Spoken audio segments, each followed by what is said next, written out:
قال رسول الله صلى الله عليه وسلم من أحب أن تسره صحيفته فليكثر فيها من الاستغفار রাসূল পাক সাল্লাল্লাহু আলাইহি ওয়াসাল্লাম ইরশাদ করেন, যে ব্যক্তি কাল কিয়ামতের দিন তার আমলনামাটা তার আখিরাতে যে সে ব্যালেন্স করেছে, সওয়াব জমা করেছে, যে খাতার মধ্যে লেখা, সেই খাতাটা দেখে যদি কেউ খুশি হতে চায়, সেজন্য তার আমলনামার মধ্যে ইস্তিগফার, ইস্তিগফার অর্থ কি? আল্লাহ পাকের কাছে ক্ষমা চাওয়া, আস্তাগফিরুল্লাহ পড়া, এই ইস্তিগফার জন্য তার আমলনামার মধ্যে বেশি পরিমাণে জমা করে। যার আমলনামার মধ্যে বেশি পরিমাণে ইস্তিগফার থাকবে, সে কাল কিয়ামতের দিন তত বেশি খুশি হবে।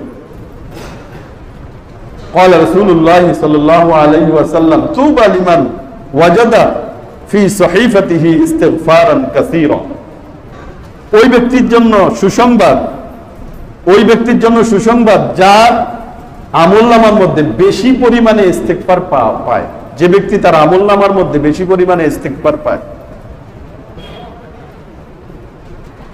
এই ব্যক্তির জন্য সুসংবাদ। এই জন্য ইস্তিগফার বেশি পরিমাণে করা।